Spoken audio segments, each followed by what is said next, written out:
Dear friends, as we all know that Dr.B.R.Ambedkar, the chief architect of the Indian Constitution, had played a vital role in laying down the principles of state policy, which is a unique feature of the Indian Constitution, aimed at establishing an egalitarian society without any discrimination of any sort in all walks of life.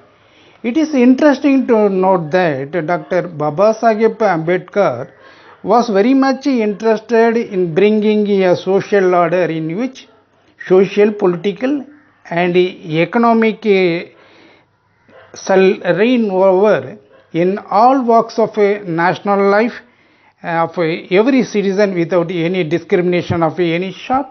But he was against the inclusion of the word socialist in the Constitution. Why for and what for?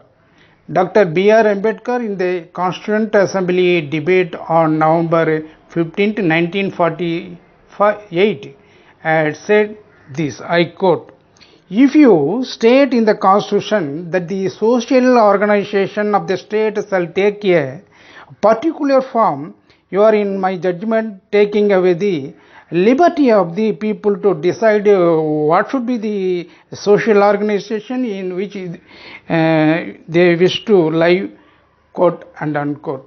What is the main point is that he has given the liberty to the citizens of the country to decide about the future form of society, in which form the government or the state should follow the policies, whether in a socialist pattern or in some other advanced person.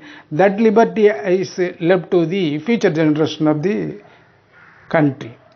On the other hand, he has laid down certain provisions in the directive principles of the state policies. And it must be noted that the preamble, the fundamental rights and the directive principles of the state policies are an integral part of the Constitution of India. Some learned persons also arguing that the directive principles of state policy should not be given any important at all, because they are not be enforceable in court of law.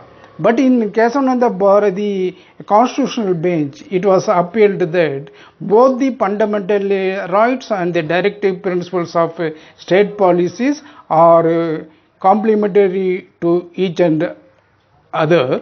The fundamental rights ought to be implemented as mandatory, and the directive principles of state policies provision that have been enshrined in the Constitution gives the direction to the government to do certain things, and that direction is also a noteworthy to be taken by the legislators or the lawmakers or whomsoever it may be, whether it is a political executive or bureaucratic, to adhere to these policy guidelines that have been framed into the directive principles of state policy.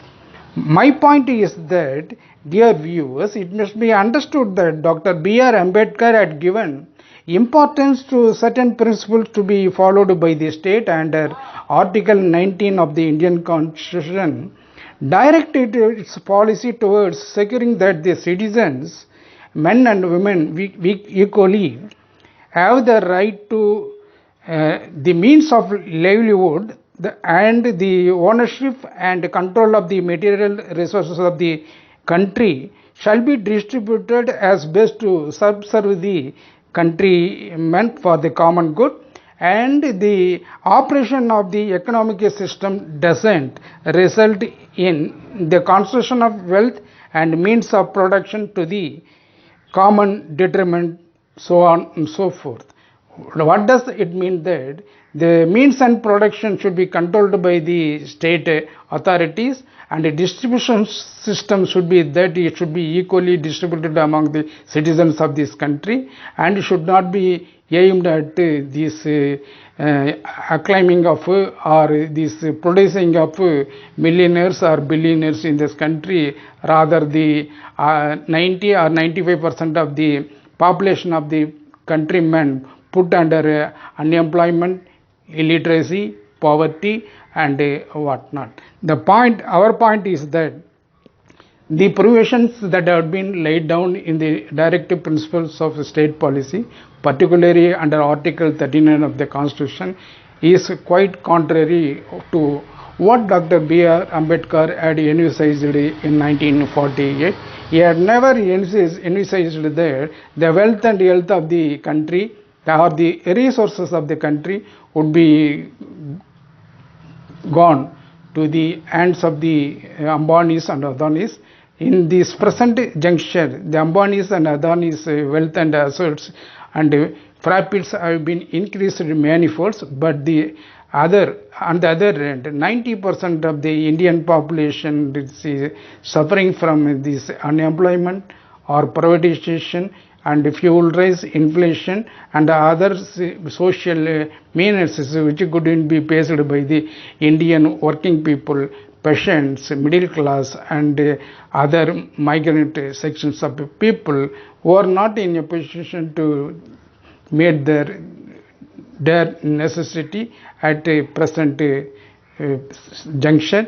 Hence, this video says this, that is, the directive principles of state policies as envisaged by Dr. Ambedkar should be fulfilled as like that of fundamental rights, and it ought to be implemented in all EARNEST as directed by the KESAVANANDA BHARATHI case by the Supreme Court Constitutional Bench in 1973 in all walks of life. This is the message of this video. Thank you so much.